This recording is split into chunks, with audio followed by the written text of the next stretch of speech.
Greetings, family. Sister Shanice in the house, and we are live. Oh, wow, wow, wow. We are live. It is Wednesday. It is Ujama Day. It is another day, another evening, another afternoon, depending on where you are in the world, when we have a fantastic, bombastic, blacktastic show lined up for you. Yes, it's the Sister Shanice show. We have our brother Leader Bandaka preparing to come live backstage. Absolutely delighted as always, to have this wonderful, wonderful brother address us, the audience on the Sister Shanice Show platform. And so as you come through, as we, always ask you to do, please let us know that you're in the house, give us a message in the chat.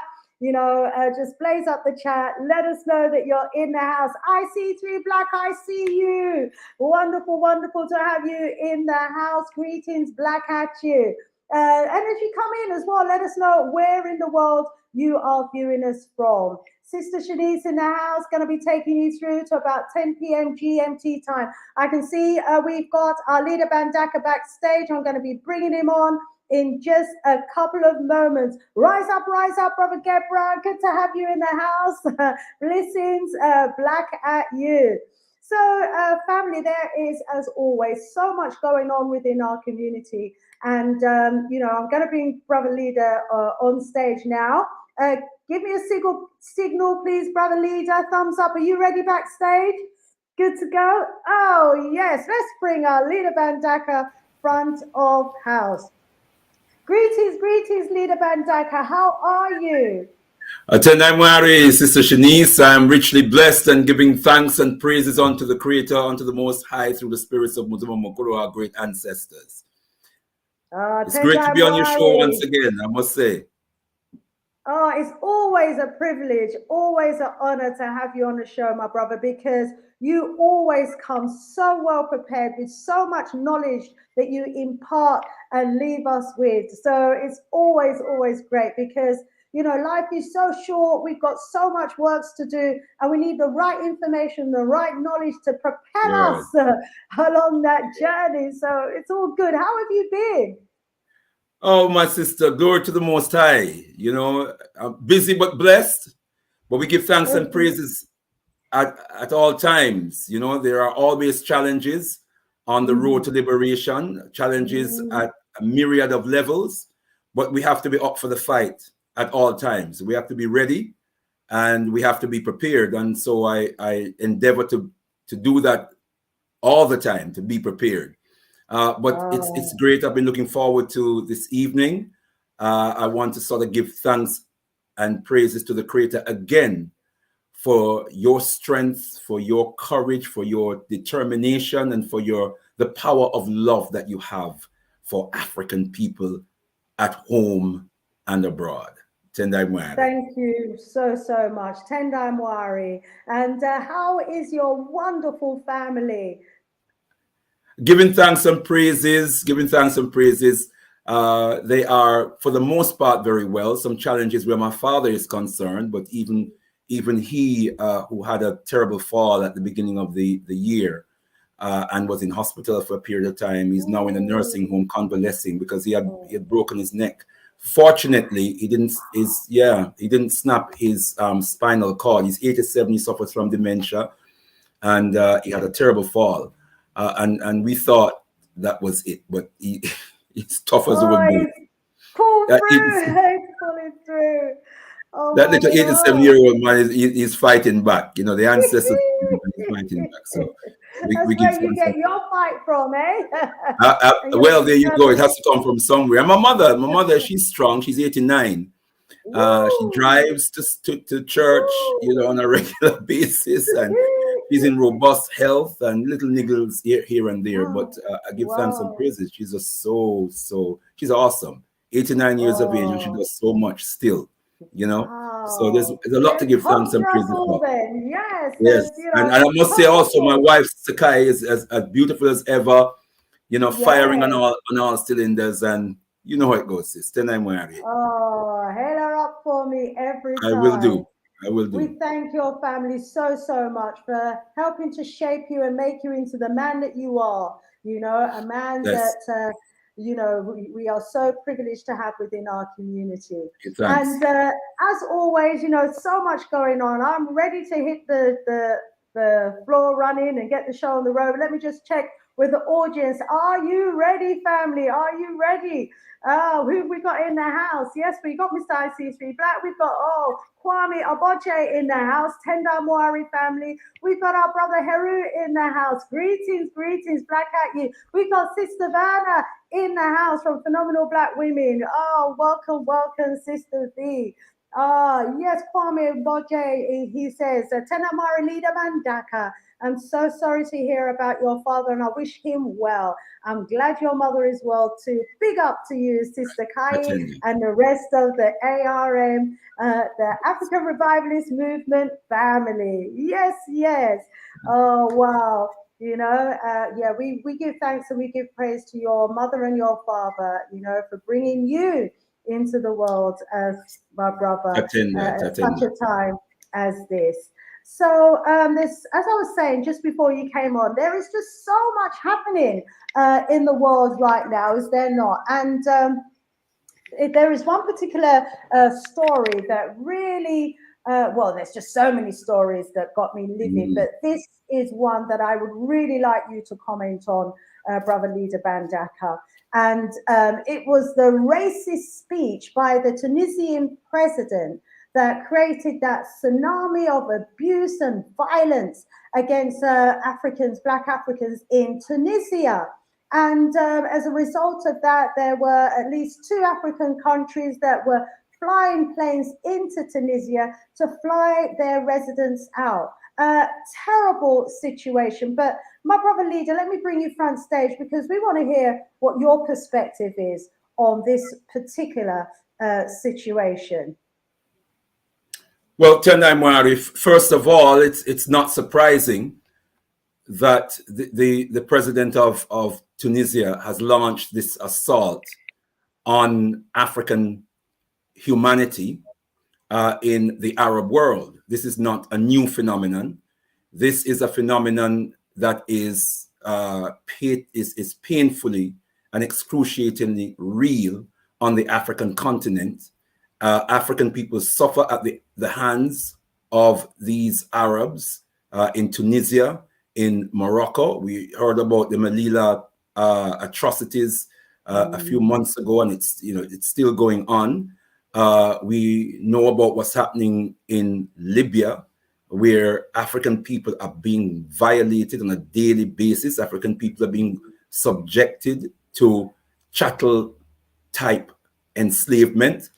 I remember as I speak in 2002, members of the Al-Keblan Revivalist movement were present at the African and African Descendants World Conference Against Racism in Barbados, which launched the founding of the Global African Congress. And I remember a brother from Mauritania speaking about racial oppression in Mauritania. Again, racial oppression akin to chattel slavery. And the brother broke down and cried. He was inconsolable for a period of time. We gave him a standing ovation. He recovered himself and he continued to speak. And he said, you know, what's happening to our people, not only in Mauritania, but throughout the Arab world is unbelievable. And he begged us not to forget them. We, as Africans in the so-called West, as we fight against the European Ma'afa, European oppression, that we do not forget our brothers and sisters who are under the yoke, the oppressive yoke of Arabism and Arab expansionism on the African continent in particular. So it is not surprising. It's also not surprising, though worrying, that there is no decisive action on the part of the African Union. No decisive action seems to be taken.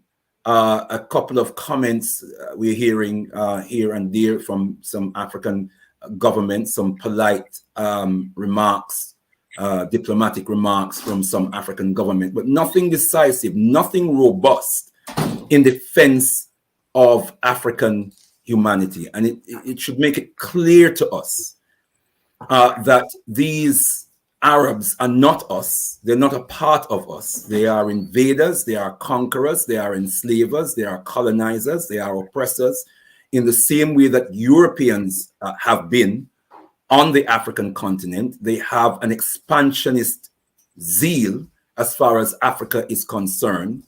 They think that African humanity is outside of the pale of anything holy, anything divine. They think that we are less than divine, we are less than holy. They have all kinds of names for us, Kafa, Abid, and other names that they use for African people. So, you know, it is, I'm sorry to say, an age-old fact and reality that we are suffering there in Tunisia. And it's shocking. And, you know, what can one say? You know, it is the reality throughout the Arab world. It's nothing new.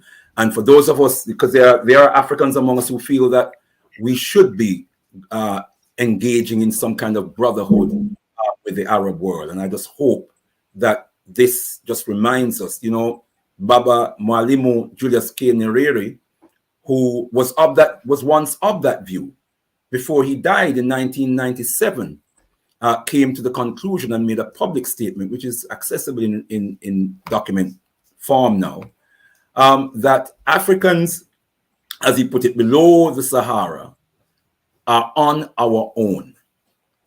He admitted that he was wrong, and he even implied that the Osajifo Kwame Nkrumah, who had embraced the Arab world in Africa, had come to that conclusion as well. Certainly the Arab elements inside of Ghana sided with the imperialist West in overthrowing the government of the Osajifo Kwame Nkrumah in Ghana in 1966.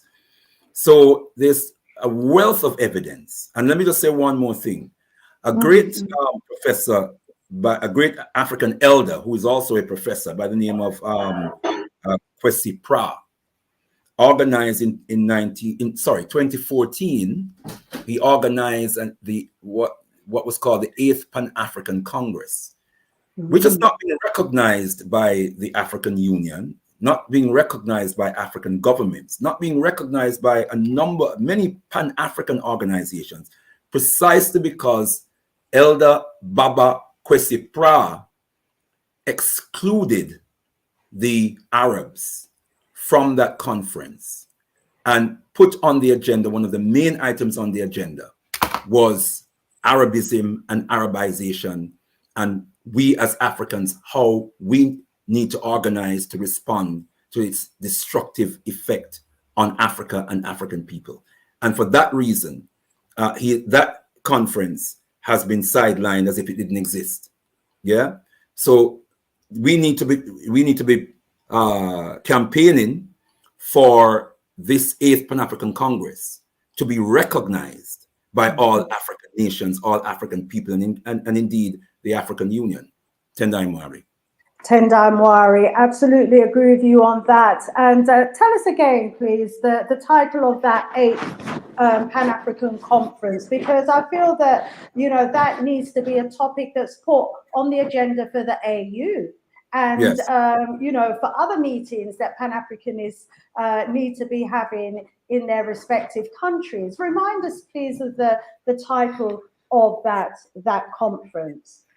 Well, as one of the main themes of the conference is what I'm saying. I'm not suggesting it was the actual title of the conference, but one of the main themes of the conference was Arabization in Africa, and the need for us to address the adverse impact of Arabization on the African continent and on African people. And the conference excluded the Arab world for the first time in history, of all the Pan-African congresses that had been held, this was the first Pan-African Congress that formally excluded Arabs from participating in the conference. Yeah. So, and I'm worried. Thank you so much for that. So, you know, it's so important that we do actually begin to see the role of the so-called Arabs, who are just, you know, Europeans with a hint of black in them, you know, that's formed their own racial group, you know, those from the Turkish and Northern European bloc that came down as invaders, as you said. These are invaders. These are the people who displaced the original Africans, who were the indigenous people of that part of the world. And this is what we tend to do as Africans. We tend to initially, you know, welcome people to come and live among us. They settle among us, they grow in numbers, and then they become, you know, invaders, and now they have become, you know, enslavers of our people. And they're driving, and they have been driving for centuries now, the original people from out of that region. So this is just a continuation, is it not, of what they've been doing for thousands of years. And absolutely, because the religion is so intertwined with who these people are, and because they have very successfully managed to convert a lot of Africans to their religion, a lot of the Africans bought into the idea of this brotherhood. You know, they saw, and they still see, some of them, the Arabs, as their brothers, but they don't realize that this is just a cloak for, and I like the way who it was put it, that it was just a cloak for the Arabization of Africa. Our mind don't sharp, and we don't wake up to see where really have won, yeah, then it will be a takeover. So, you know, in the south, we've got the Christians trying to move into Africa via the Europeans. In the north, we've got the so-called Arabs, you know, pushing ever into Africa via, you know, the Islam religion. They're on the east of Africa, they're in the west of Africa, and they finance their mosques, they finance their schools, they finance all of these Arab-speaking classes, and most of our people have bought into it hook, line, and sinker, thinking that these people see them as their brothers, but all they're really interested in is the land under their feet. And as soon as they grow in population and continue to spread in the rest of Africa, they will be driving our people out in the same way that they're doing now in Morocco, Tunisia, Libya, and everywhere else where they have swollen in numbers. We need to wake up.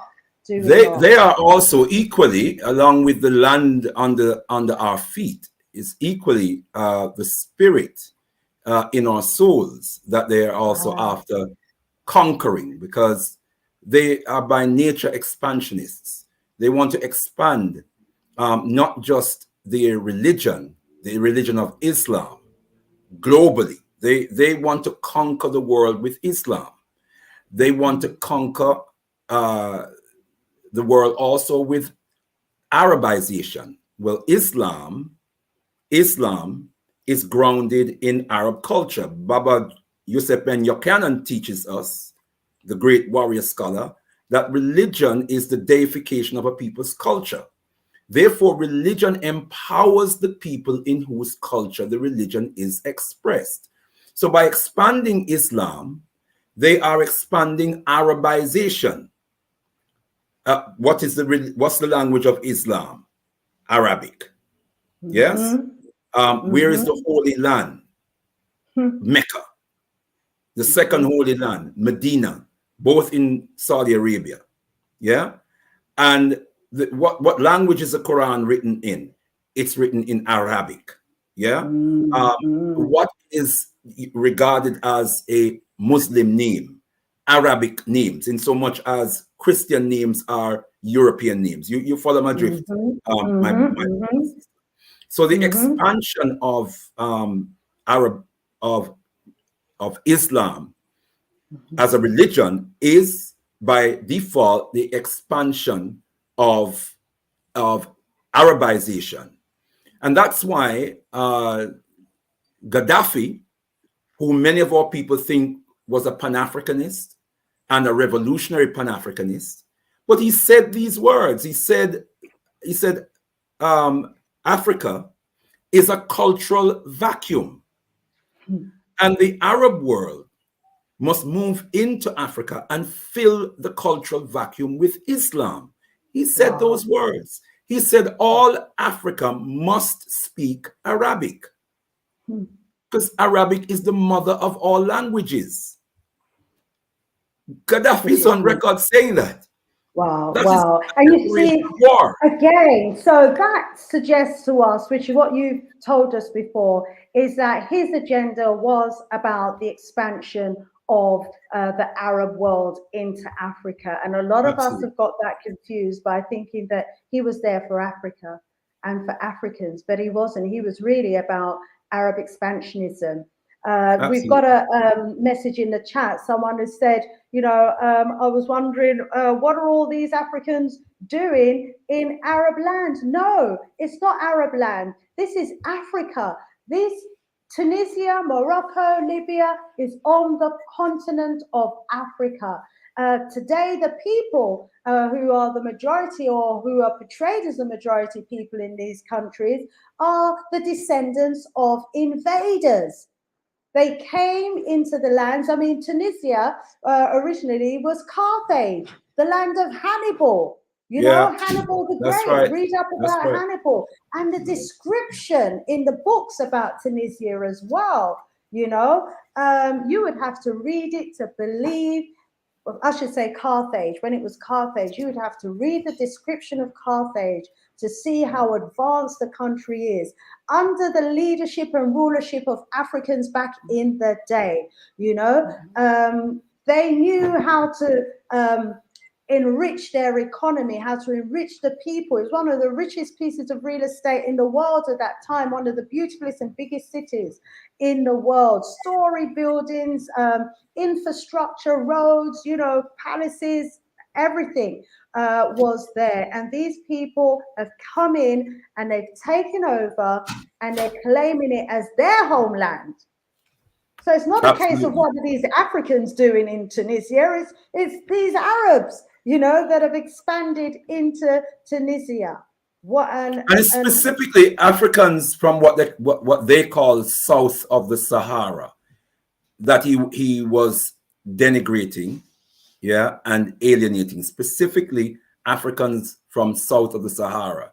And the comments that he was making is that our brothers and sisters were coming into Tunisia and changing the demographics and also changing the culture of I'm paraphrasing the words that he used, so that it's African people who are not conquered by Islam stroke Arabism in particular that he was denigrating. And it reminds me of a speech I heard Louis Farrakhan, who is a Muslim and therefore in a religion of brotherhood with the Arab world.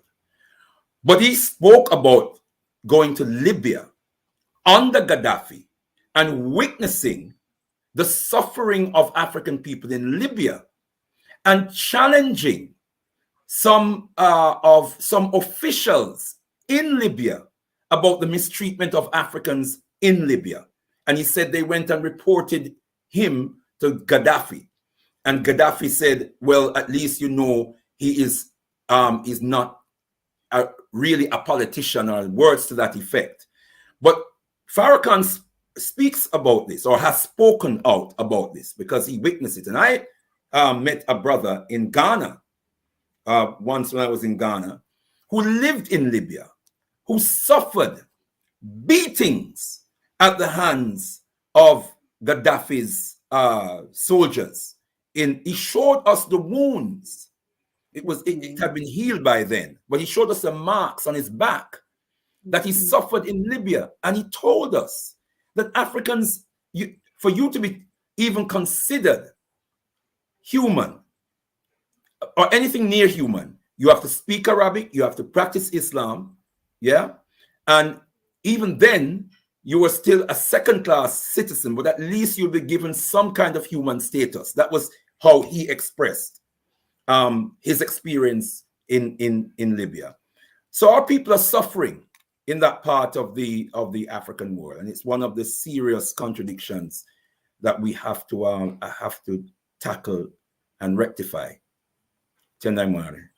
Tendai Mwari, let's go over to the chat and bring in a couple of comments before we move on with the main topic for discussion today. But this is just such a serious issue, hence why, you know, Leader, I had to ask you to prepare to comment on this for us. So thank you so much. Let's randomly go over here and see what it says. So Joseph, welcome. Joseph says, we are here now talking about Arabs. I would, I think, like you guys, to talk about African leaders who are creating conditions that are causing migration. Now, do you want to comment on that, Lisa Bandaka? Well, I'm seeing Africa as one continent, one borderless continent, and we ought to be free to move wherever we want to move to on that continent.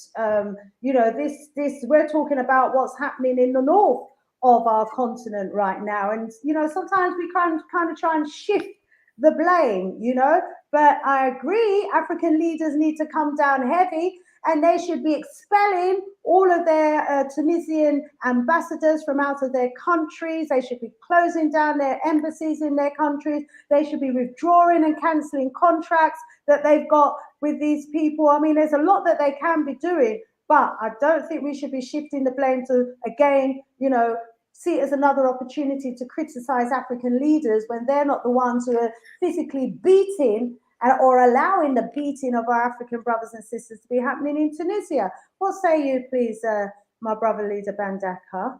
Well, Tendai Mwari, first of all, I totally agree with you, Sister Shanice.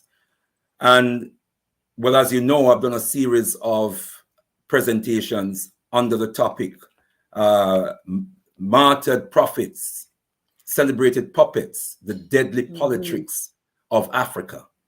And before anyone talks about African leaders in terms of the present day crop of leaders that we have on the African continent, study the history of Africa since the 1950s, the late 1950s, when Ghana became independent. Study the machinations of Britain, America, France, Portugal, Spain, the United Nations, the United States of America, the machinations on the African continent that has overthrown progressive, scrupulous African leaders and put in their place puppets. Many African leaders have been assassinated for standing up for the rights of our people. And a political system, a political culture, and a set of so-called leaders who are really puppets of foreign forces, like the ones I just called, been put in their place to do their bidding. So that is it. That is a context in which we have weak, unscrupulous, non-progressive African leaders on the African continent in present time. They're not our leaders. They are the foot soldiers. They're the stool pigeon puppets of the oppressive forces that overthrew our real leaders. And they are protected by the same source. You try and overthrow them. You go to Africa and try and overthrow them and see what happens. Yeah? The Mobutu. Yeah, go ahead, sis. Yes, Brother Lisa, we hear you on that. And family, if you've not seen those videos, they are so educational. They go into detail about how some of our leaders were overthrown, who the culprits were that were behind the overthrowing of our legitimate leaders, the ones that we elected, not the ones that were selected in their places. And, you know, some of the relatives and some of the descendants of these overthrowers, these sellouts, remain in power today, in Ghana, for example, you know. So go to those videos on this channel, family, and it's so important that we understand how these people operate. and how they do their dirty words. Because unless we learn from our history, it's just going to keep repeating itself. The biggest challenge that we have today is to know how we deal with these puppets, these criminal leaders who are there supposedly representing the interests of their people, but are not, as we know, are just simply representing their own interests. That's another topic for another day. Sister Afrijamo says, Tunisia knows that the Arab race is dying out and we are reclaiming what belongs to us. What they took must be returned to us, full stop. Absolutely agree with you on that, Sister Afrijamo. Kwame Boje says, Sister Shanice, you're right. Brother Hannibal is an African war general. Yes, he is indeed. S.A. Smith says, Arab Christians also speak religious Arabic words, but we are told it is the chosen language for Islam. I used to be part of it. So, someone who used to be part of the Arab religion is confirming there for us that, it was a requirement to speak the Arabic words and the Arabic language because they are taught that it is the chosen language. And even where I am on the continent right now, about 80% of the people are Muslims, and they go to Arabic schools, they learn Arabic, they learn the Quran, they're all going to be fasting from next week for a whole month, But what I must say is that they haven't totally abandoned their African culture, although they, tend to dress the Muslim dress, pray 5 times a day to the east and all the rest of it, and they, study the Quran and they speak the religion. They haven't totally abandoned their African culture. They still very much have, their cultures intact, but nevertheless, they are still under the command of the Arabs. You see, because who controls them spiritually controls their mind. And if you control a man's mind, you control his actions. And if you control his actions, he can be a destruction to himself or no good to his people. And that's where we're at. Africans we're in a situation where we have Africans who are out of their right mind. Wow, wow, wow. Brother Leader, this is a topic all by itself, but to all those Africans in Tunisia who have been displaced, who have been wounded, who have been abused, who have been tortured, who are still there now, wondering, whose life is in turmoil, our heart goes out to you. And there is a petition that our brother Kwame started, and I'd like to encourage everybody that watches this video to kindly go to change.org and sign the petition. The petition is entitled Stop Anti-African Racism in Tunisia. We need you to support the petition. I know some people say, oh, what's the point of the petition? It doesn't work. But, if enough of us sign it, it will demonstrate our outrage about what's going on in Tunisia. And if we're outraged enough and we make up enough noise, then these lazy, no good, good for nothing leaders of ours will be forced to have to say something and do something about the situation. Brother Lee, last word on that. Yeah, just a quick word on this. And we need to put this in a global context. This is a global reality for African people. It is not just the Arab world. Brothers and sisters will remember recently what happened in Ukraine when the war kicked off in Ukraine and people were trying to escape the impact of the war and how African people were being attacked as they were trying to escape like everybody else. They were being attacked by white people in Ukraine. Yeah. Mm-hmm. If you remember when the COVID nonsense kicked off in China, African people were being attacked and being blamed for COVID. If we go to Brazil, we'll see the assault on African humanity. African people are being viciously, especially children in Brazil, are being brutalized within that racist system in Brazil. You go to India, they have a system called VANA system, caste system, where African people again are, considered to be something outside of the body of Brahman, their god, and therefore not worthy of being treated as human beings.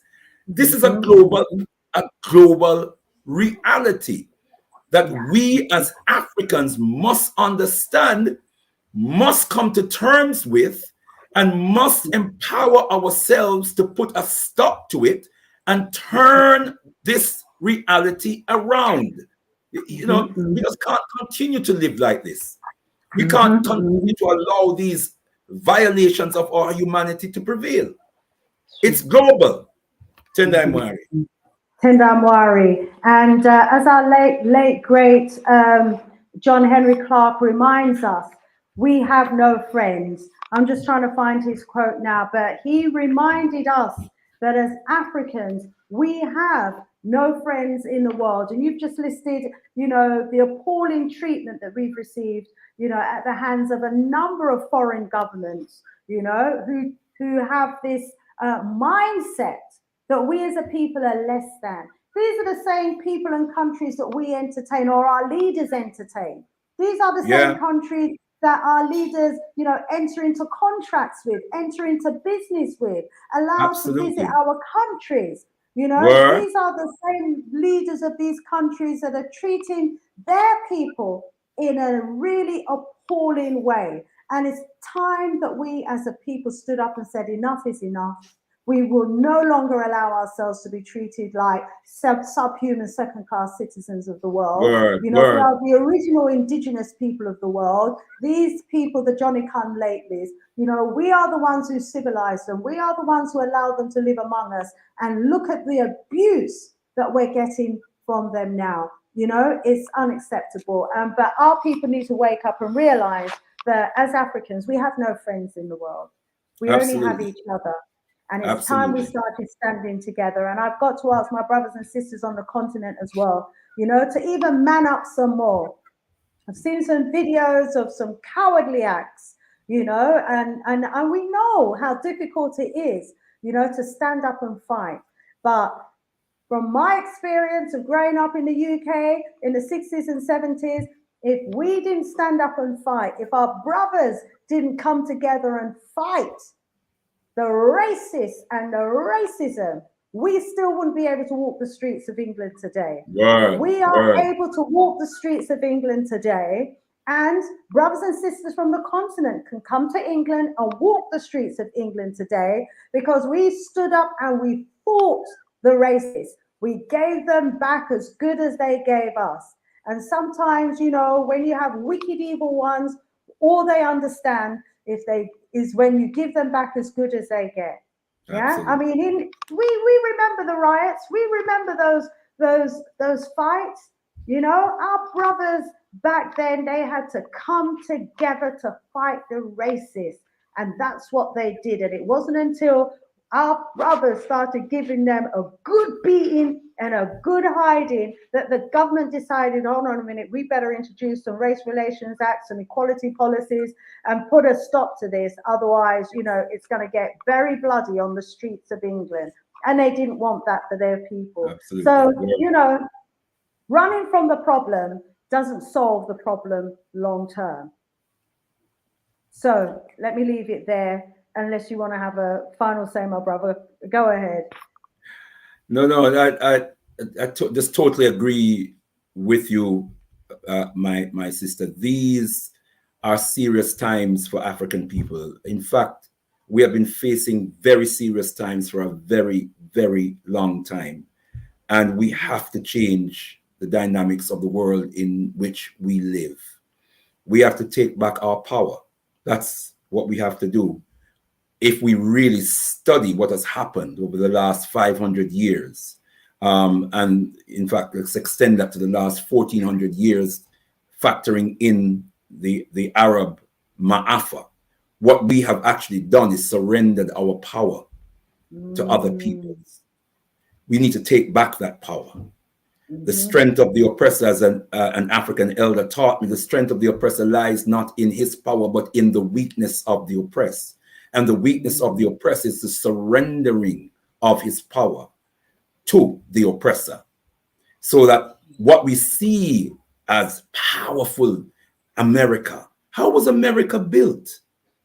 What we see as powerful Europe, how was Europe built? How was Britain built? How was France built? It's our energy, our blood, our sweat, our tears that they wax themselves rich upon. And out of that wealth, they created power for themselves in the world today. What we have to do is take back that power and let it work for us. That productive and creative power, that physical power, that spiritual power, let it work for us for a change. And we can do it. Oh, we can do it. We must do it. We absolutely must do it. So that's a powerful message to leave with our family there on this particular topic. Take back your power.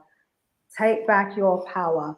The strength of the oppressor lies not in his power, but in the weakness of the oppressed. And the same elder said, if someone is sitting on your back, it is because you are stooping. If you want them to get off your back, you stand up and throw them the hell off of your back, because they would not be sitting on your back unless you were stooping. Don't stay down there and cry and moan and groan. You are the reason why they're sitting on your back. Your posture allows them to sit on your back. Stand up, he said, and throw them the hell off your back. Stand on your 2 feet. Yeah, that's what we have to do. And stop. Absolutely. Stand up and stand together. Tendai Mwari. Touch one, touch all. You see your brother in trouble, you jump in to support them. Family. Yes, family. So lots of messages in the chat there, but we're going to be moving swiftly on. We will come back to some of those messages at the end of the day if we get a chance to. And as we know, Leader Bandaka always has so much to deliver. So, you know, I want to hand over the platform to him now so that he's got the opportunity to deliver his message to us today. Now, we're going to be learning about how to build an African village. Really interesting topic for conversation, because as a people, you know, the African village has been destroyed. You know, we've been talking about our destruction in the northern part of Africa, and it's happening all over the globe, and in particular on the continent. So, you know, we want to look at solutions. How do we reconstruct the African village? Brother Leader Bandaka is going to be explaining that to us today, the concept of the African village as a cultural incubator. And he's going to be breaking down for us how to reconstruct the African village as a source stroke mechanism for mental and spiritual empowerment and total liberation. Over to you, Leader Bandaka. Tendai Mwari. Tendai Mwari. Tendai Mwari Rumbidzo Kuna Mwari Africa. To the God of Africa be the glory. To the God of Africa be the glory for this platform that we have this evening, facilitated by our brilliant and precious sister, Sister Shanice. We give thanks and praises to you and your vision and your devotion to us.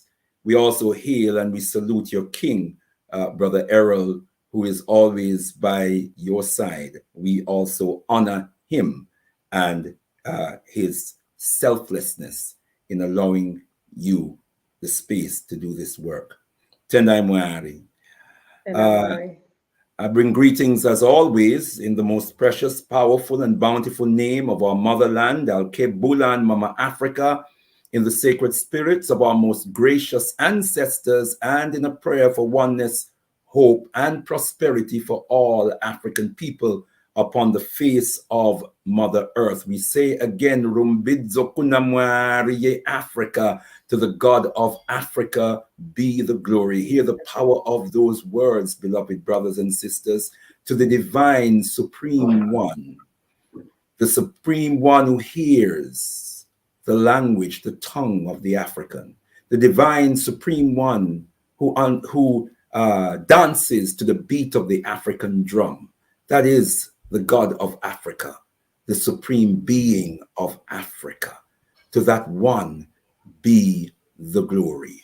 And that one is the source, the essence from whence we as Africans were created as the sons and daughters of Africa, the custodians of the conscience of humanity.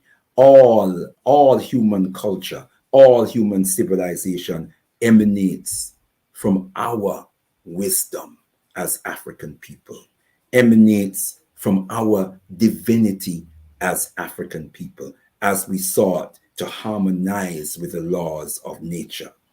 We come to this forum this evening, beloved brothers and sisters, to explore the concept of solutions, how to reconstruct the African village.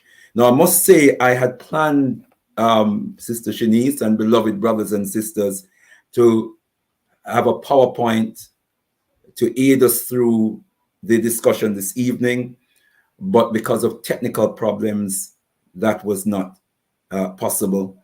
So I will just have to deliver without the PowerPoint, but I really wanted the images to help to sharpen our focus and just help to enrich the process of our discussion. But unfortunately, that is not to be this evening. But beloved brothers and sisters, I hope not to shortchange you. As Sister Shanice quite rightly said, what we aim to do this evening is to explore the concept of the village as a cultural incubator. And I hope to give a breakdown as to how to reconstruct the African village as a source of mental and spiritual empowerment for the total liberation of African people. Now, I want to just take us back to last week's Sister Shanice show.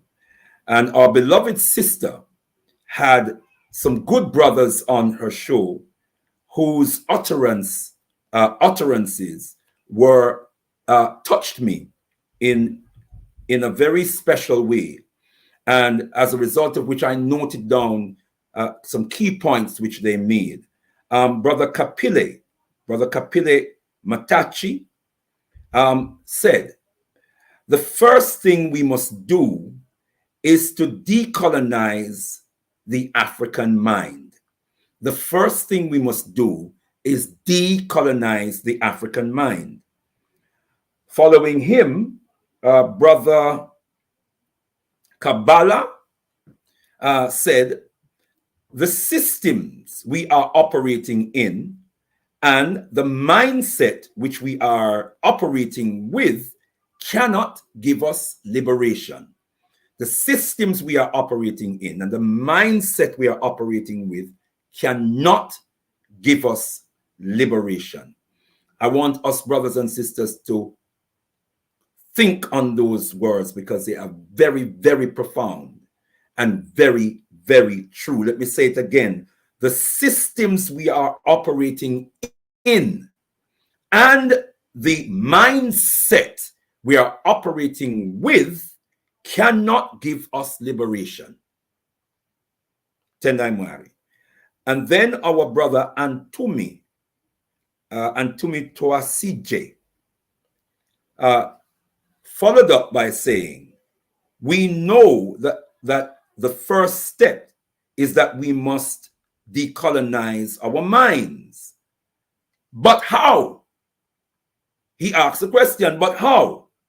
How are we going to design that new African, that new Africa that we want to create? How are we going to design that new Africa? There is no clear design today, he says. We need to build a continental culture, a continental nature. Now, what I love about that contribution from our brother, it just took the comments of the previous two brothers onto another level. But how? When we ask the question, how? We have taken our discourse onto another level. We are moving it suggests that we want to move from theory to practice. Yes, we agree. We have to decolonize the African mind. But how do we decolonize the African mind? He says, how are we going to design that new Africa? I would want to suggest, beloved brothers and sisters, that to redesign or to design the new Africa that we need, that is conducive to the liberation of African people, we must first, as a vital prerequisite, redesign the African. To design Africa, or to redesign Africa, we must first redesign ourselves. Because if we need to decolonize the African mind, and we do, it means that we really need to redesign ourselves. Because the colonized mind is a design. It's a design by the colonial master to reduce us to objects of colonial manipulation. And if that is the mind that we're operating with, we need to redesign that mind.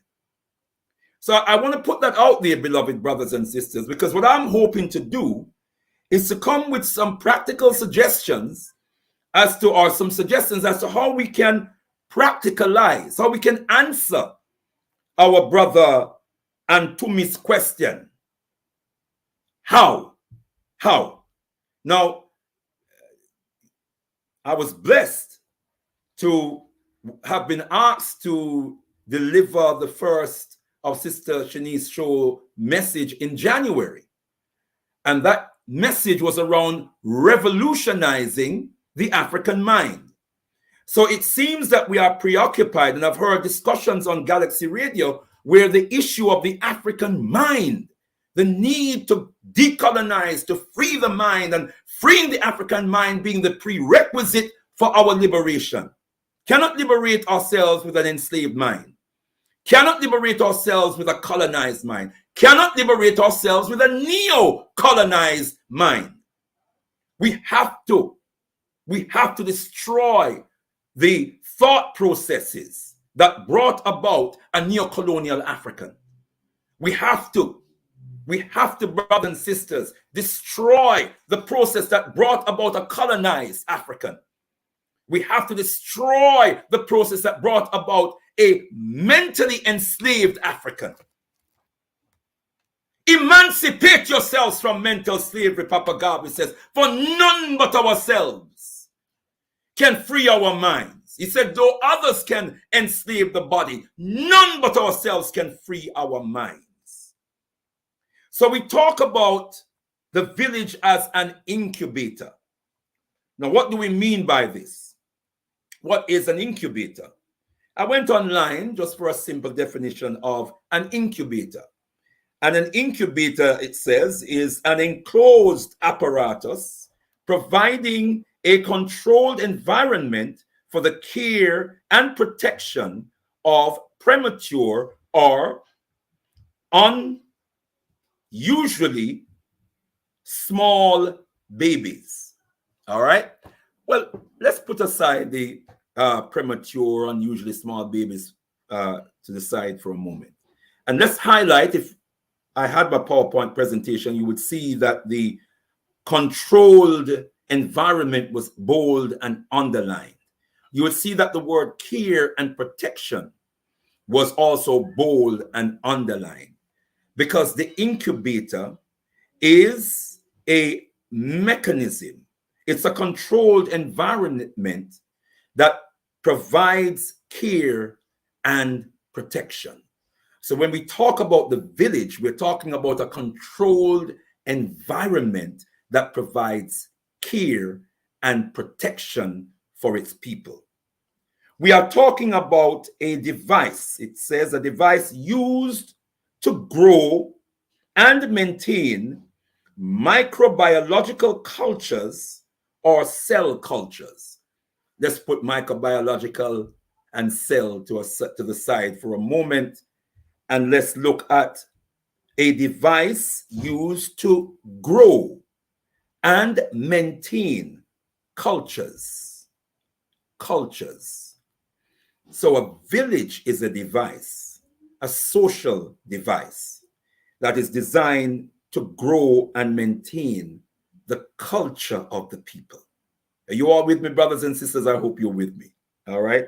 Dance this dance with me, this dance of love, this dance of love with Mama Africa, this dance of love with each other, beloved brothers and sisters, for there is power in African love. There's revolution in African love. Mental freedom. Think about it, brothers and sisters. Think about the divide and conquer trickery that they've used against us. If we can truly learn to love each other, if we can truly learn to love each other, right there you have a revolution. Hold that for a moment. Tell me if that makes sense. See, there's some simple things. You know, there are aspects of our liberation that's complex, but there are also aspects of very, very simple. Easy for us to command, beloved brothers and sisters. If I can just jump in and give you a little example there that I saw for myself. I attended the Roots Festival in the Gambia many years ago. I've actually got a video on it as well on my YouTube channel. And all the different cultures in the Gambia came together that day to celebrate aspects of their culture. It was beautiful. There must have been about 50 to 80 different cultural groups, cultural dances, different parades and ways of celebrating. And it was beautiful, beautiful. We managed to coexist and live with each other for tens of thousands, probably hundreds of thousands of years before these tricksters came in with their divide and rule, deceptive ways that have still got us fighting each other today. So when you talked about the beauty of the cultures coming together, even in dance, I've seen it. It's beautiful. Absolutely. Absolutely. And of course, all the cultures of Africa has one source. That's why one of our greatest historians and paleontologists and anthropologists, one of our greatest scholars, Sheikh Anta Diop, wrote a book called The Cultural Unity of Black Africa.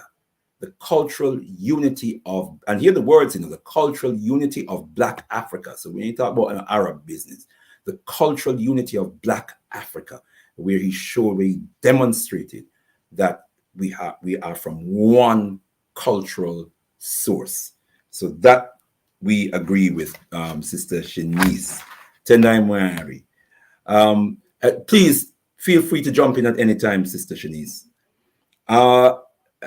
We're still on the incubator, defining the incubator. So I gave you the two online definitions from which I've extrapolated what I think are the key words that help us to help to make that concept of the incubator relevant to our definition and our understanding of the African village. And the third point is that the incubator maintains the ideal environment for the consistent nurturing and growth and development. This is what the incubator does. It maintains that environment, the right temperature, the right humidity. It maintains the ideal environment for the nurturing and the growth and development, so that the village becomes the source by which the environment is maintained in an ideal constancy that enables nurturing growth and development. The village as an incubator. So now, what is a village? What is a village? We define the village as a community of people that is bound together by common,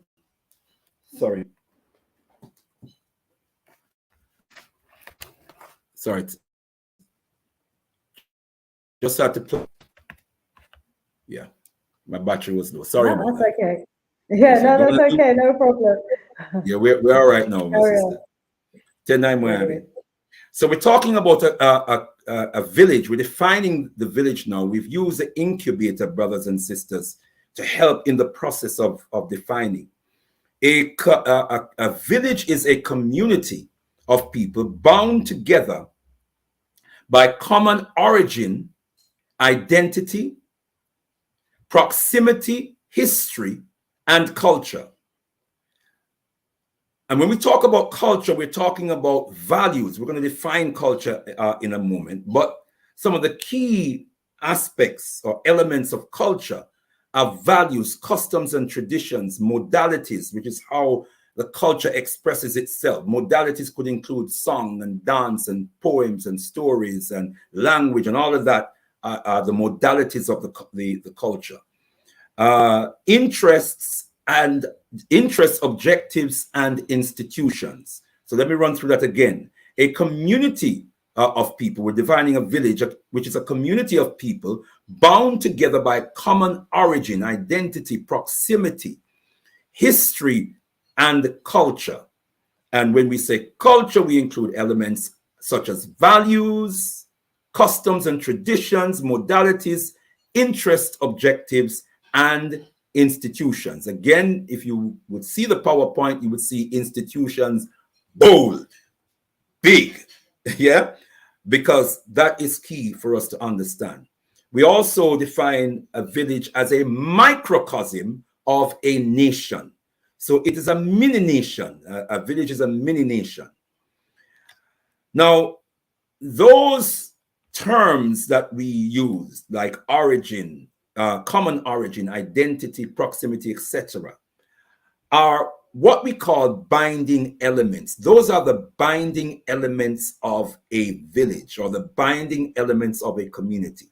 The people have a common origin, which is the ancestral and a common ancestral and geographical source. They have a common identity, which is a common recognizable features and characteristics. So those features may be physical, they may be behavioral, but they are common to the people. Proximity refers to the physical or familial closeness of the people, otherwise known as a clanship. Then there's history, which is a collective memory bank of a people.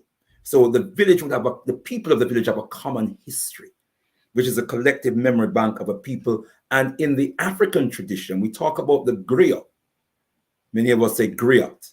And that griot has a special role in they are the repository of the culture, the history of the people, and they have a creative way in which they express the history, or they tell the history like a story, whether in a song or a poem or a story or in a dance.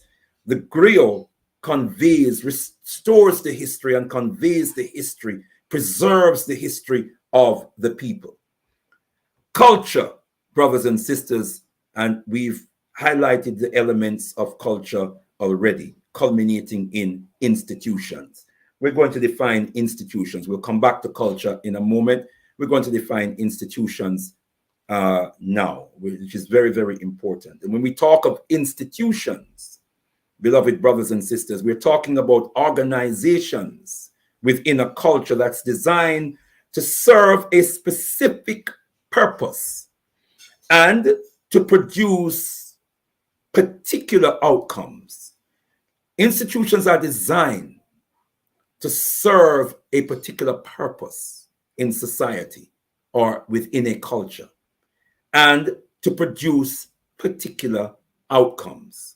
So the institution has to be appropriately resourced with the human skills, the human intellect, the material resources in order to produce or to serve the purpose for which the institution was created.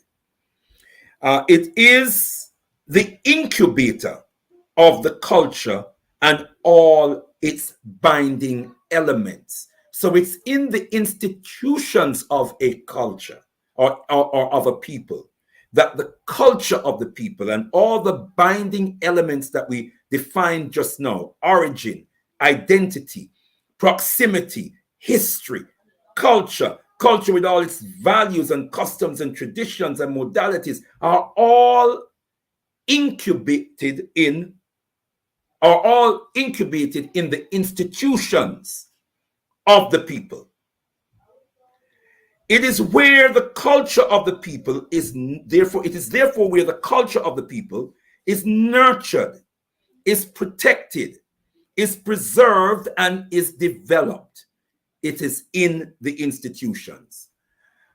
Hence, our great Baba, our illustrious warrior scholar, Baba John Henry Clarke, says people rise and fall within the context of institutions. People never rise any other way, he says, and never falls for any other reason. This needs to be understood. See, we are either in institutions of our own or we are in alien institutions. In the context of alien institutions, we constantly fall. We constantly underachieve according to the dictates of the culture that dominates those institutions. The institutions of your oppressor are designed to oppress you. That's not rocket science. It's not hard to understand. I said the institution of the one who oppresses and exploits and degrades you are designed implicitly to oppress, exploit, and degrade you. Whether those are religious institutions, educational institutions, social institutions, healthcare institutions, science and technological institutions, they are designed to oppress, exploit, and degrade you because they are the institutions of your oppressor, your exploiter, and your degrader. They are not designed to liberate you. That shouldn't be hard to understand. Papa John Henry Clarke goes on to say, explaining again the importance of institutions and how the destruction of our institutions was a prerequisite for our conquest. He says the invader invades your land, destroys your institutions. Then the invader laughs at your gods. And then he says, the ultimate achievement, the invader makes you laugh at your God. And when you laugh at your God, he says, you need no chains to hold you. You need no prison walls to contain you. Think about that for a moment, beloved brothers and sisters. The invader destroys our institutions. They have to destroy our institutions in order to weaken us, because the institution is the incubator of the culture. It is the incubator of all of the elements that make up the village, all of the elements that go into engendering in Africans the nature of African being. All of that is preserved and regenerated through our institutions. So the invader invades our land, destroys our institutions, then laughs at our gods. And then the ultimate achievement, the invader makes you laugh at your gods. And when you laugh at your gods, you need no chains to hold you. You need no prison walls to contain you. Think about it, beloved. You are conquered. That's what he's saying. That when you laugh at your gods, you are conquered. They don't have to chain you up anymore. You're now like a trained dog, an animal, crawling around, just waiting for the master's instruction. You are like the lion in the zoo. A big, bad lion is made to run through the jungle, king of the jungle. He's in a circus. The circus people, them cracking whip, and the lion jumping up and doing all kinds of stupid things.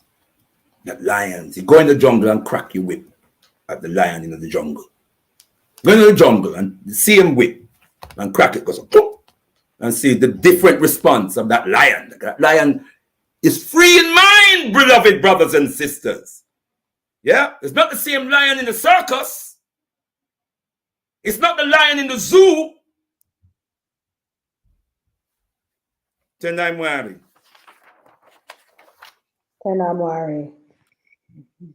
So let us look now at types of institutions. We would like to suggest that the primary institutions, especially for us as African people, are our spiritual cultural institutions. These are the primary institutions, the spiritual cultural institution. Then there's a social structure. Then there's political institutions with our system of governance. Then there is law, economic, educational institutions, healthcare, defense and security, science and technology, media, administration and communication, leisure and entertainment. And there are others. But let me stop at those, beloved brothers and sisters. And I want to go back to spiritual cultural and why we believe and we are convinced that the spiritual cultural institution is the primary institution.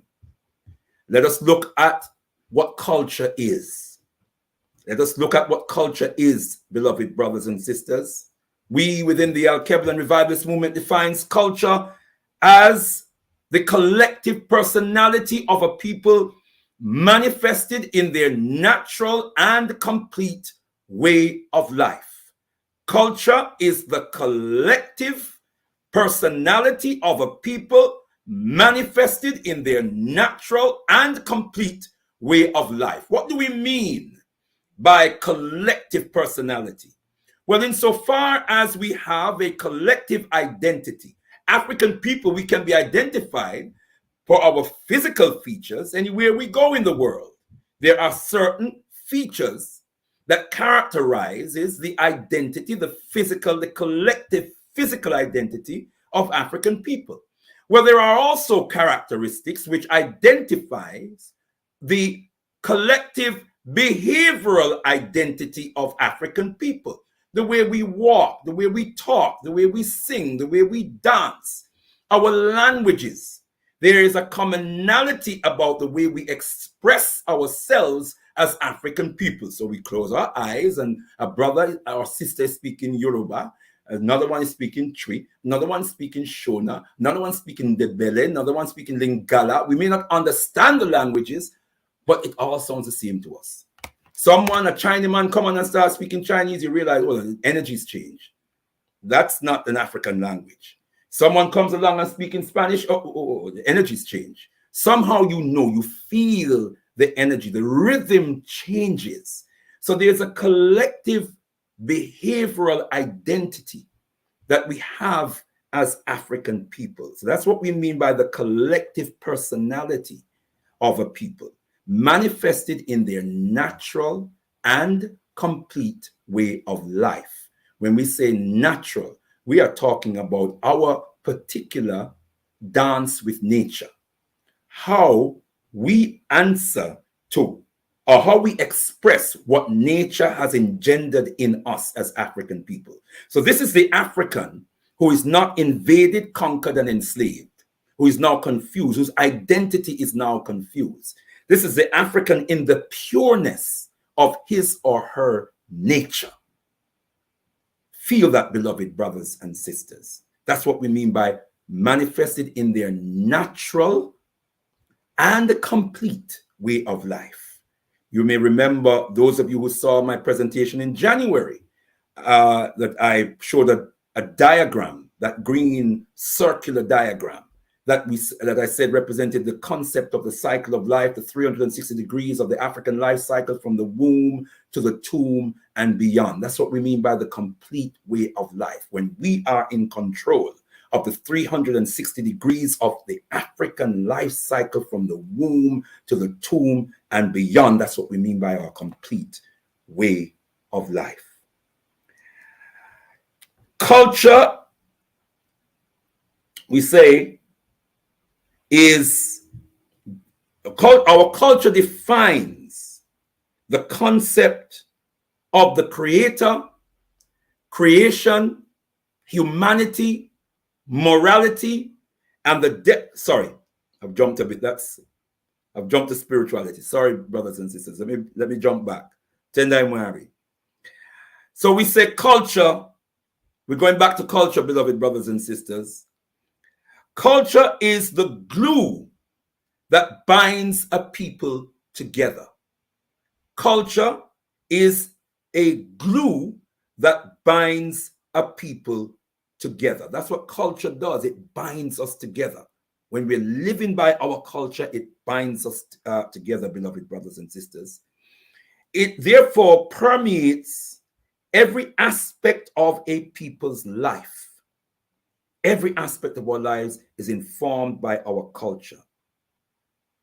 It is a people's dance of love with the rhythms of nature, creating and maintaining natural harmony. Africans seek harmony with nature. And it is out of our desire to be in harmony with nature that we create a way of life and we develop a collective personality that complements what nature it has engendered in us. We are not anti-nature. It would never occur to the African mind, for example, that a man could presume to change his sex or change his gender. That's anti-nature. That just would not come into the psyche of the African, because we understand that nature has defined us in a particular way. And since we are in harmony with nature, we're dancing a dance of love with nature. We don't have to go against nature to feel whole. We feel whole by harmonizing with the laws of nature. Nature is good enough for us. We don't have to fight with nature. Are you all with me, beloved brothers and sisters? This is deep. The African way has always been characterized by high culture and deep thought. We go deep to go high. We go high to go deep. You with me, brothers and sisters? We study the earth. We study the heavens. Our ancestors have done that since ancient times because we are seeking harmony with nature. We are seeking instruction from the Creator through the laws of nature. Tendai Mwari. So we go on now to spirituality. Remember now, brothers and sisters, I'm expressing to you why culture and spirituality. Spiritual cultural institution is the foundation. We consider to be the primary institution. That is the one that we must first and foremost establish as the foundation for reconstructing the village. Our culture must be back intact. Our spirituality, because we as Africans understand that spirituality is the center and foundation of African culture, the core of African consciousness, and thus the essence of the African personality. Let me say it again. Spirituality is the center and foundation of African culture, the core of African consciousness, and thus the essence of the African personality. It is a way of life steeped in reverence to a divine creator and creation and divine human cultivation. It is a way of life steeped look at the word steeped, submerged in reverence, the highest respect for a divine creator and a divine creation and divine human cultivation. If we study our African traditions, we will see and understand that our ancestors knew that we were made from the divine, that we, in essence, were divine. Put it another way, we are gods in essence. Don't like using that word, beloved brothers and sisters, but I use it for communication. Yes? Our nature is divine. And so when we say divine human cultivation, we mean living a way of life that brings out our God essence. Brings out our God essence. And the first principle of our God essence is that the Creator is self-creating and self-created and self-creating. That as in our God essence, we have the power, we have the capacity to be self-creating. Tendai Mari. Spirituality. Our spirituality defines the concepts of the Creator, creation, humanity, morality, and the destiny of the human soul. Our ancestors, since time immemorial, had a clear definition and understanding of the Creator, creation, humanity, morality. We had codes of morality and the destiny of the human soul. All of that is coded in our teaching. Study Yoruba tradition, study Akan tradition, study Shona tradition, study Zulu tradition, study Ndebele tradition, study Lingala tradition, study any tradition of Mama Africa, Igbo tradition, study any traditions of Mama Africa, and there are clear definitions of the Creator, creation, humanity, morality, and the destiny of the human soul. That's African spirituality.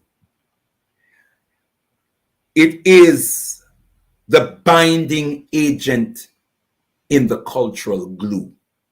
Remember, we said culture is the glue that binds a people together, and the binding agent for us as African people in that cultural glue is our spirituality.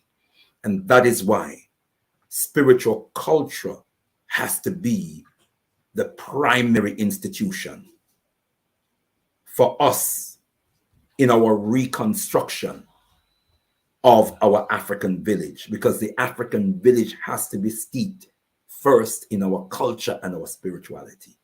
Then that informs everything else. And so, what are the spiritual cultural institutions? Well, the spiritual cultural institution starts with the self. It starts with seeing and understanding that we are divine. That our African being, our African bodies are shrines. This is a shrine. I am a shrine. Sister Shanice is a shrine. You, brother and sister, you are a shrine. Yes, a shrine is an object that you worship at, because you see in the shrine the spirit of the Creator. This is what I'm saying, that we bear the spirit of the divine. We bear the spirit of the Creator. If only we could see the divinity in each other, so that when we come to each other, we are worshiping each other. We bow to the divine in each other. If we have that profound respect and reverence for each other, there is no force that can divide us. There's no force that can divide us. Then we need a shrine in our homes as the focal point. for our spiritual meditations, our spiritual worship. We pour libation. We pour libation in every important family or community occasion. Or an individual might just want to pour libation to connect with the ancestors, to speak to the ancestors in a moment. But in our African traditions, we would have a shrine in our home that is the family shrine, the home shrine, where we pour libation. In African tradition, in the African village, every important event is marked or started with the pouring of libation. Then there is what we call, using the Shona language of Zimbabwe, Shumira, traditional worship, where the village gathers in the communal compound, or gather at the communal shrine. In our African tradition, there are communal shrines where the village gathers for special occasions, be it a marriage ceremony, be it a naming ceremony, be it a passing over ceremony. The community gathers at the communal shrine, responding to the beat of the drum. The drum calls the community together. The drum announces the special occasion. Then we have the rites of passage. The rites of passage are life cycle blessings. I talked about that last time, beloved brothers and sisters, and I just touched on it just now. Naming ceremonies. Transitional blessing, where a child comes to adolescence. Mark that adolescence, which is a transitional phase that lies between childhood and adulthood. Then there's adult initiation, marriage to bind man and woman together in divine conjugal union. This is normal village life. In reconstructing the African village, beloved brothers and sisters, we would have a day, let's go back to Shumira worship in the Al-Kebalan Revivalist movement. First Umoja day of the month, we start the month with the first Umoja day. And notice I said Umoja day, I didn't say Sunday. First Umoja day, because we're freeing our minds now, brothers and sisters. So in freeing our minds, we define time and space. When you define time and space, you by default define circumstances. Time, space, circumstances. You determine then how time and space is used, how time and space is defined, how time and space impacts on circumstances. You begin to determine circumstances, to dictate circumstances. But we must start with defining time and space for ourselves. So notice I said Umoja Day, or the day of Umoja, first day of the week. First day, first Umoja Day of the month, we come together as a community. We come before the communal shrine. We come to our Ipeti Sut. What does Ipeti Sut mean? Holy of holy or holy place. Every people have their holy places. Some call it synagogue. Some call it mosques. Some call it temples. Some call it tabernacle. Every people have their own holy place. But it started with us. But it seems that nothing is sacred or holy to the African anymore. We regard everybody else's thing as sacred and holy. We've forgotten what is sacred and holy to ourselves. So we have the concept of Shumira. We call the community together to come before the sacred shrine as a community, to worship as a community, to heal our ancestors, to heal our creator, to celebrate our divinity in song and dance. That's what we do, beloved brothers and sisters, before the shrine. And then, as I said, we have rites of passage, life cycle blessings. Imagine, beloved brothers and sisters, from our Shumira, we build relationships with each other, family relationships, individual relationships. And every time a baby is born, we all come together to the same shrine to bless that baby. We nurture our young people through the different stages of growth and maturation mothers and fathers getting to know each other, speaking to each other, and socializing relationships between their sons and their daughters. Till the time has come, when the time comes for the families to join these two young people together in divine conjugal union. Imagine if those dynamics are going on in our community. Families know the children of other families, and raising our children together. And then 20 years on, we see our children marrying each other. How beautiful that would be, because we have built the village, because these children have been worshiping together since them yided them knee. We were bringing them together in the communal shrine in Shumira every first to Moja day of the month, and they were building relationships in the context of African spiritual cultural environment. Imagine the power of that, beloved brothers and sisters. Imagine the power of that. I'm going to rush forward because I realize that time is going. We're rebuilding, we're reconstructing the African village here, brothers and sisters.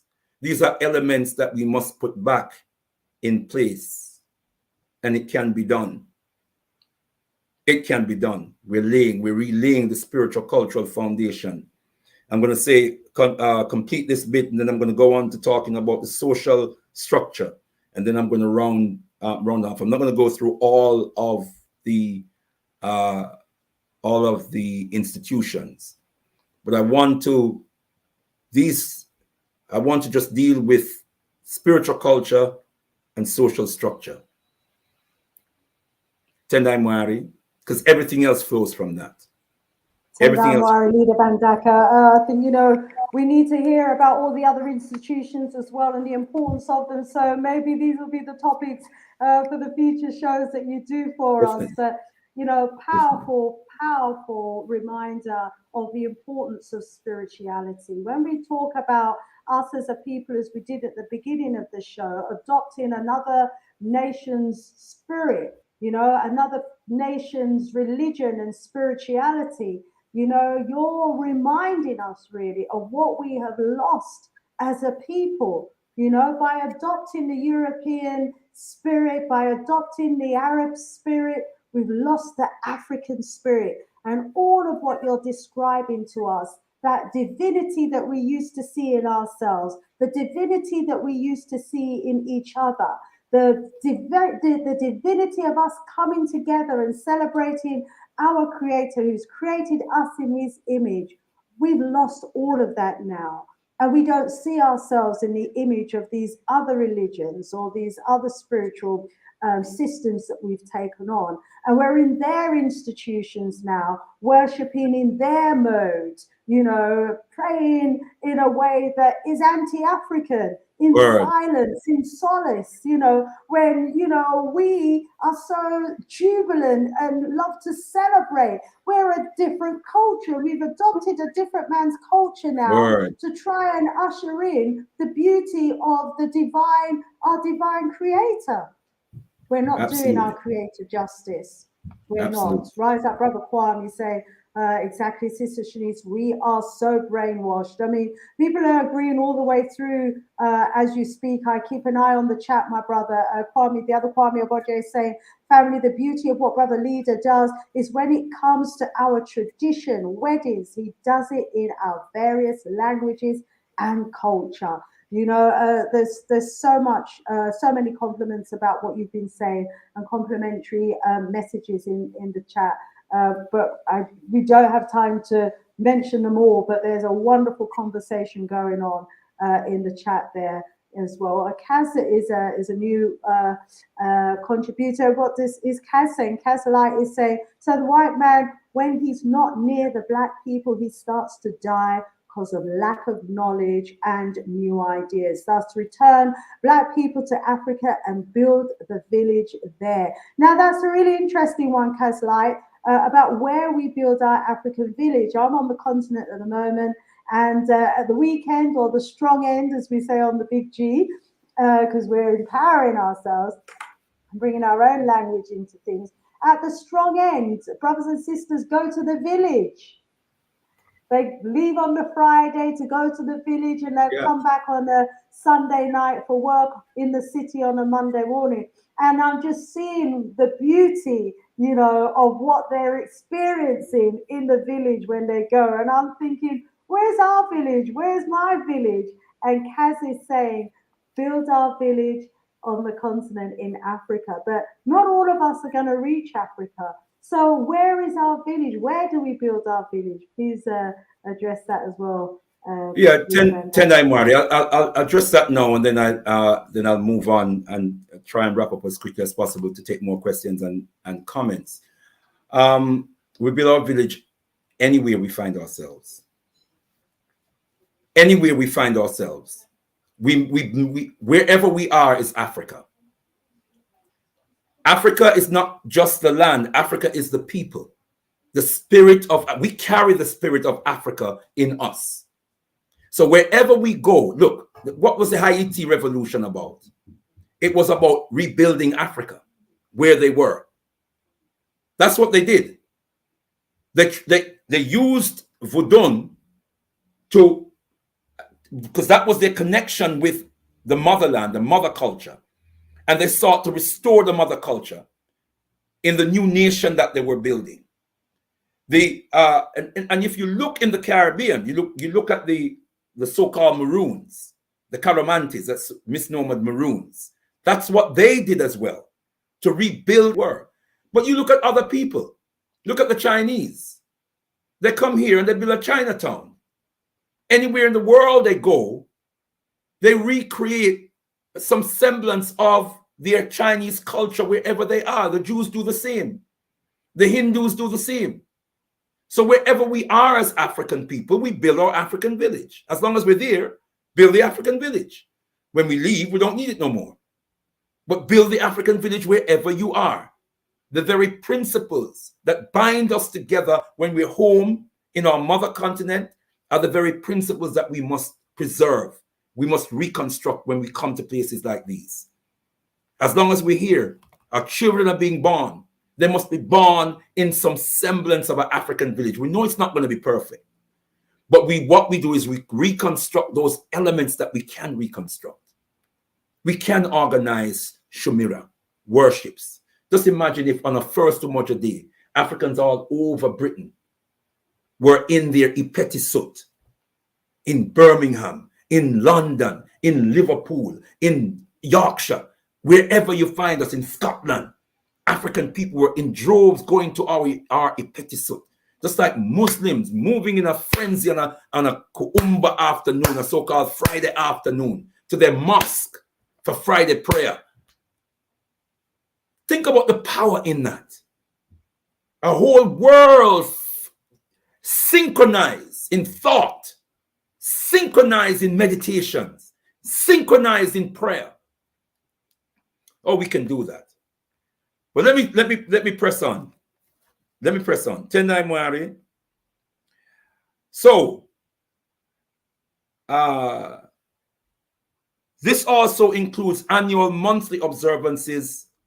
In African tradition, we have concepts like full moon ceremonies, summer solstice, winter solstice, the equinox. Those are observances that are authentic to African traditions. In the diaspora, we have developed concepts like Kwanzaa, African Liberation Day, Mosiah, Omowale Malcolm X Observance Day. All of those are very, very important. All of those are very, very important. Yeah. So this is how these are essential elements for the reconstruction of the African village. Let's look at social structure, which is also extremely important, which is how a village organizes its social components to maintain order. How we organize our social components to maintain order, to maintain effective functioning of the community, and to ensure the welfare and social security of every individual member of the community. Again, that is part of the function of the village, to maintain social order,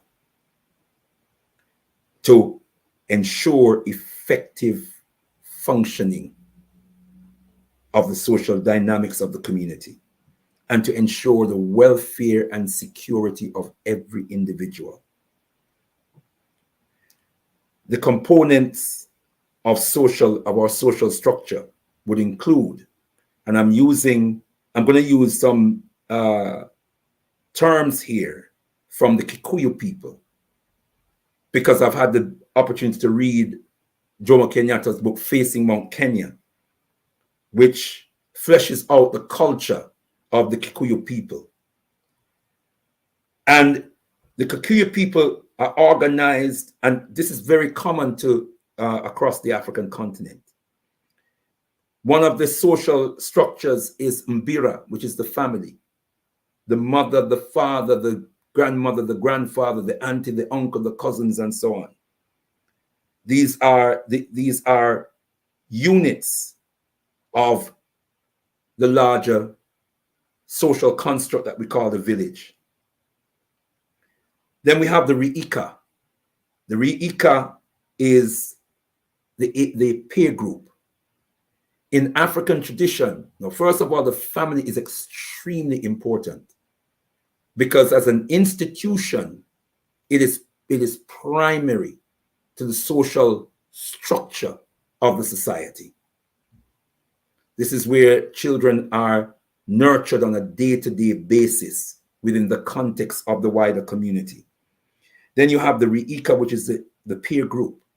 Every child is born in a peer group. They grow up in a peer group. They stay in that peer group. They grow old in that peer group. That peer group does everything together. That peer group has special responsibilities towards the wider stability of the community. That peer group is responsible primarily for discipline within the peer group. If something goes awry in the peer group and it's not corrected in the peer group, and it has to go outside of the peer group to the elders, for example, then the elders would come down very, very hard on that peer group, is what I've learned from reading this book. It must be so, and the children learn that from birth, that you function not just as an individual, but within the context of a peer group. It's called the Reika. Then you have the Moherega. The Moherega is the clanship system. We can reconstruct and we can build these structures, which is a larger village network of interrelated families. We have got to see ourselves as families, beloved brothers and sisters, come together not just as individuals, but come together as families. Tendai Mwari. Then we have another layer of social structure, the Kiama. The Kiama is the council of elders. We can put a council of elders together, beloved brothers and sisters. And the council of elders, are the custodians of the culture, the laws, the traditions of the people. The council of elders, the Kiama, has an overview on the functioning of the village, ensuring that the functions within the village stays true to tradition, stays true to customs, stays true to the laws, the values, sometimes ancient values of the community. The elders preside over that. You have the Baraza la Kiroho. I'm deliberately using these African terms, beloved brothers and sisters, because we're freeing our minds. Is that right? We're so used to hearing European white man words. We're freeing our minds. So we're taking back bits and pieces of our language from here and from there, little Swahili, little Shona, a little Yoruba. That's what we're doing, beloved brothers and sisters. And in so doing, we're knitting back the strands of traditions on the African continent. We in the diaspora are doing that. That's our contribution. We're not throwing away any of it. We're knitting it back together again to make ourselves whole and complete once more. You with me, brothers and sisters? So we have, as I said, the Baraza la Kiroho, the Baraza la Kiroho, which is the spiritual council. Again, that is a component within the reconstructing of an African village. In every African village, there's some semblance of a spiritual council, which again has overview on the spiritual preservation, the spiritual order and stability within the village. We can recreate that. We have people in our community who lead on spiritual matters. We can create a council with them, and their duty would be to guide our people back to our spiritual order as a people. We have the Baraza la Ungozi, the Baraza la Ungozi, which is the leadership council, which provides executive leadership within the village under the guidance of the elders. The spiritual council would also be under the guidance of the elders. In fact, would include elders in that order. We're almost there, beloved brothers and sisters. We have the component, we have further components of the social structure, which will include the Baraza la Wanawake, the Baraza la Wanawake Women's Council or Women's Circle. This is where the women gather to discuss village matters from a women's perspective.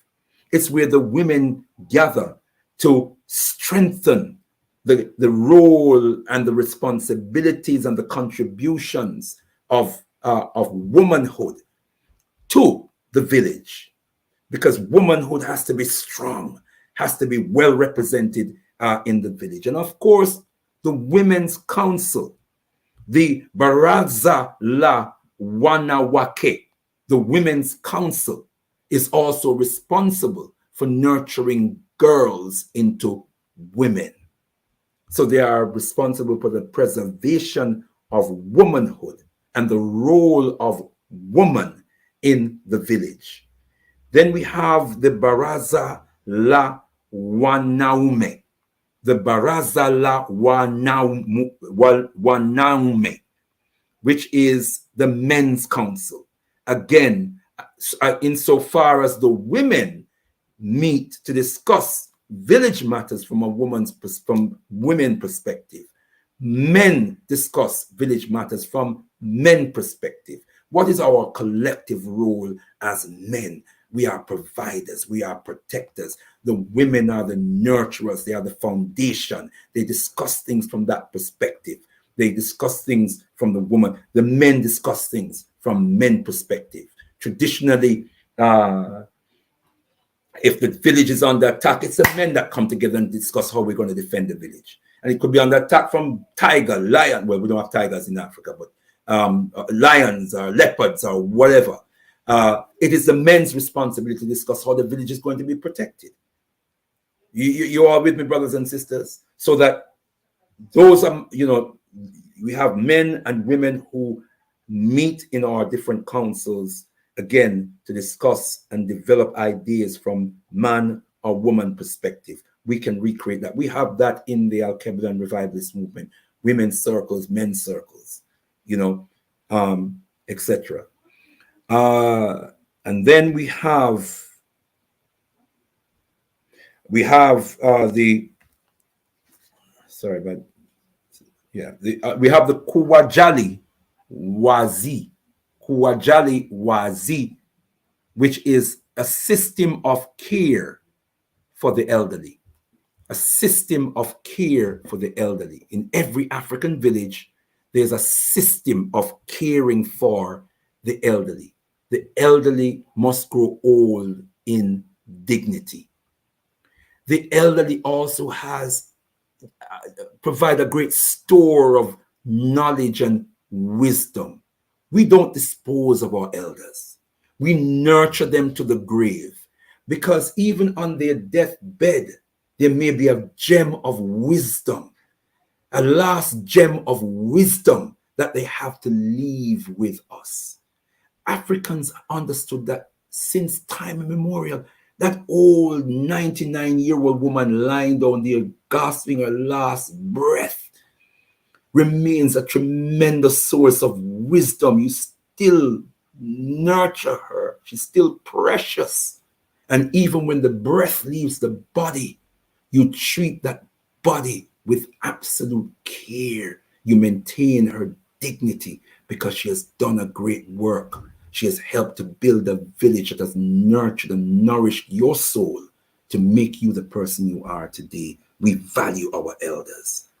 And finally, beloved brothers and sisters, for this presentation, which I hope you can see that this is something that we can and must do, reconstruct the African village. We have the Kindezi. Kindezi is a system of social parenting where we understand that every adult in the village is a parent. Every adult in the village has responsibility for every child in the village. Every adult in the village has a role to play to ensure that the child is nurtured and cared for and protected. The system of Kindezi follows the saying, it takes a village to raise a child. We've understood that since time immemorial. It takes a village to raise a child. And so when we talk about rites of passage, and oftentimes we talk about rites of passage, and it's good that we talk about rites of passage, and it's good that we have rites of passage programs in our community, but let's take it to the next level. Because the rites of passage program is not complete unless there is a village to raise that child in. Yes, brothers and sisters? And our ancestors also say that if the children are not initiated into the village, they will burn it down just to feel its warmth. If the children are not initiated in the village, they will burn it down just to feel its warmth. And that's why, beloved brothers and sisters, today, we have to seriously commit ourselves to reconstructing the African village so we can initiate our children in the African village, so that instead of having the desire to burn it down to feel its warmth, they will be so imbued with the warmth and the love of the village that they will only want to return warmth and love back to the village, so we can grow and grow. Remember the village as an incubator for the culture of the people. Let us reconstruct, let us rescue our African knowledge systems and extrapolate the best of our ancestral wisdom and use that to rebuild and reconstruct our African village. As Baba Asa Hilliard, in a powerful utterance under the title Chasing Gods Not Our Own, and I'll close with this. He says, I won't give the full quote because it's rather long, but he says, were we truly to know ourselves, we would be able to use our own traditions and experiences as the basis of a creative problem-solving approach in today's world. I am offering to you this evening a creative problem-solving approach for us as African people in rebuilding the African village. In the words of the most eminent prophet and king, His Excellency Marcus Messiah Garvey. Unite, organize now or perish. Rise, you mighty African people, for you can accomplish whatever you will. Rumbidzo unamwari ye Africa, to the God of Africa be the glory. Tendai Mwari. Tendai Mwari, Leader Bandaka, thank you so much for painting such a beautiful picture of the African village, and also for reminding us today of the importance of culture, the importance of our spirituality, the importance of African village, and for letting us know that we can build that African village wherever we are, because there are many of us who don't belong to that extended family clan, that extended family network, and maybe don't have a village outside of the city that we can go to. So it's music to our ears to know that we can build an African village wherever we are. And it just reminds me of places like Brixton, places like Peckham, places like Harlesden, and places in Bermondsey, where our parents actually built an African village. They took over the small market shops, the small stores, and the high streets in some places, or the side streets on some of those high streets. And I'd hear my brothers and sisters from Nigeria, my brothers and sisters from Ghana, who says it looks like little Nigeria here, looks like little Ghana town here. We brought the African village to places in inner city England. But you know what? Unlike Chinatown, where they get the recognition for bringing their China village to wherever they are, maybe we just don't give enough credit to the works of our people when they bring their bit of Africa and their village to our communities. Maybe because many of us have never been to Africa, maybe in the diaspora, and so don't recognize the fact that it is little Africa, it is little Nigeria, little Ghana, little Gambia that we're looking at in some of these marketplaces. But we are doing it, and maybe we just need to give ourselves more credit. It's a beautiful description. A major departure that someone actually pointed out to me that I'll share with you here today as well is that, whereas, when we would come together in the African village, we would have our cultural dance and our cultural ceremonies and our cultural parades and, speaking with each other in our languages, etc. Now, the religions of the invaders have taken that space. It's taken the space and the place when we as a people would come together to express ourselves culturally, So now, if we've taken on the Islam religion, we're speaking in Arabic maybe, and we're reading the Quran instead of, doing the Jola dance or the Wolof dance or the Mandinka dance, And so, I don't know, maybe our children are spending too much time in those religious spaces of our captors instead of enjoying the beauty of our culture. So today's show was just so special in reminding us, of the beauty of our culture, speaking our own languages and enjoying, our divinity and our creation, and how the Creator has created us. It was just beautiful. So many brilliant comments in the chat as well, Leader Bandaka.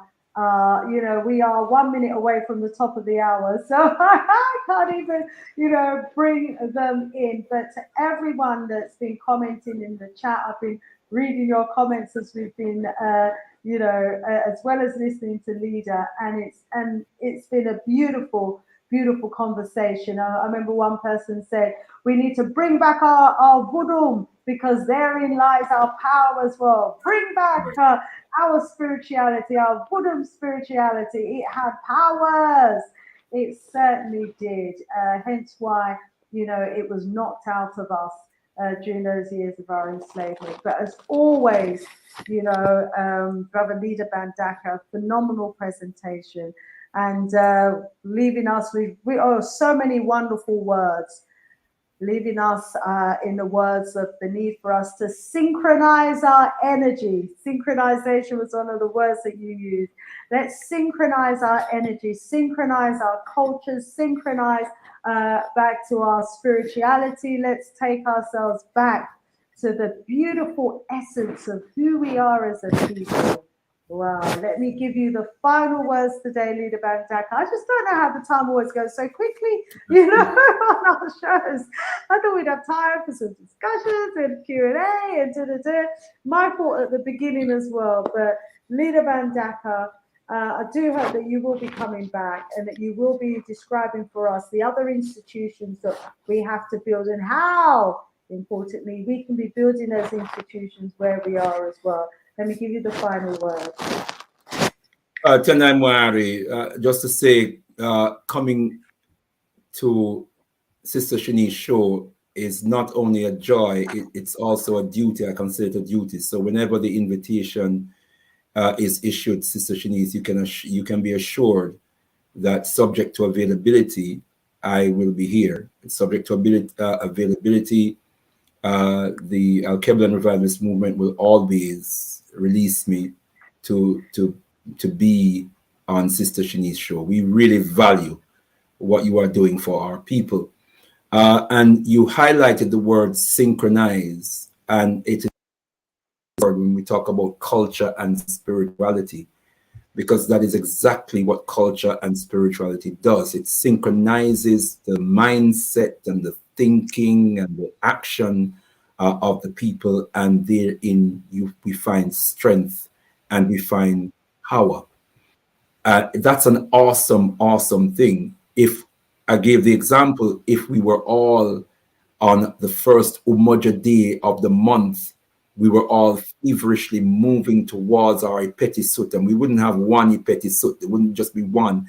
There would be hundreds, probably thousands all over the place, and Africans would know on an Umoja day, that's what first Umoja of the month, that's what we're all doing.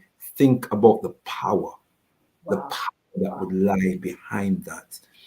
And we're giving that power away at the moment, and we need to take it back. And in the chat, you've already been nominated as the minister to oversee all of the episodes.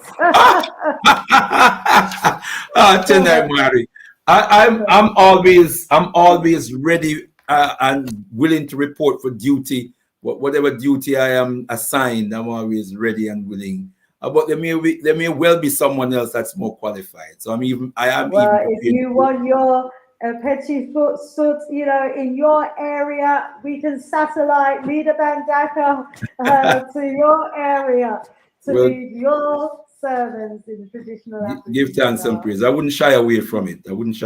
But and just to say before we close, I just want to re-emphasize, and going back to the opening of my message this evening, and I made reference to the brothers from your previous show, and in particular, Brother Antumi, and where he said, we know that the first step that we must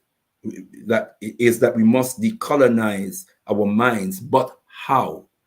And I stress that but how aims to take the theory, to move from theory to practice. And so I hope that brothers and sisters understand that the message I aim to deliver this evening is to inspire all of us to ask ourselves the question, how do we do this? And the next question that follows the how, is when. Yeah, is when. In fact, the next question is who, how, who, and then when. And then we have to hold up the mirror of Ma'at, because the mirror of Ma'at is a reflection of ourselves. And we must ask ourselves, am I answering my call in this? Am I answering my call in this? We can reconstruct our African village. We can build elders' councils. We can build sisters' councils. We can build men's councils. We can establish rites of passage programs that are grounded in our village. Yeah. And we can draw together the strands of examples of aspects of village life, like the ones that you mentioned just now, aspects of village life. But what we want is the holistic. So we pull everything together and we structure it. So we have the elders council, we have the leadership council, we have the spiritual council, we have the women's council, we have the men's council, we have our rites of passage program, nurturing our young people through the stages of childhood into adolescence, into adulthood, in the context of the village. You see where I'm going with this, beloved? Absolutely. Yeah, and this is what we have to do. And then we'll find that that's going to reshape our mindset. We're going to think differently. The mind, just the process of doing that, just the act of doing that is going to free up the mind even more. Bring back that pride and that joy that we once had in our culture and who we are as a people. And that's what they have successfully managed to knock out of us, and in its place put, this inferiority complex about who we are. So we're all running away from ourselves. But once we start now binding our culture back together again and taking pride in our beautiful culture, we will and not just talking about it, but doing it. There are things that we should be doing, and we can do. Let's continue the talk, but we have to move from talk to action, because it's in the doing. It's in the doing that we effect change. Absolutely. Thank you so much, Leader Bandaka. You've been absolutely phenomenal. To those of you in the chat who have been with us from the beginning of the show, thank you so much. To those who joined us midway, we thank you for joining us midway as well. If you weren't here at the beginning of the chat, please do watch the video over. We were talking about Tunisia. We were talking about the Arabization of Africa and the real agenda of the Arabs, the real agenda of Islam. There is a hidden agenda, and we need to be aware of it, and we need to make our people aware of the hidden agendas of these religions. Very, very important. Once you're aware of the hidden agenda and you realize that it's to our detriment, maybe you will then take this message onto another level where you begin to embrace our own divinity, our own African spirituality, and creating our own wonderful village in which we celebrate our cultures and our beautiful, beautiful languages and the way that we do things. So thanks to everybody in the chat. Thank you again, Leader Bandaka. Thank you to your wonderful family. Yes, Jaglenda, let's synchronize our energy as we leave. Brother Leader, they're saying it in the chat, you have been an inspiration, and I thank you for sharing your knowledge. Thank you, everybody. More love, more strength, more voodoo power. Sister Shanice out of here for now. One love. One love. Tenamwari. Tenamwari.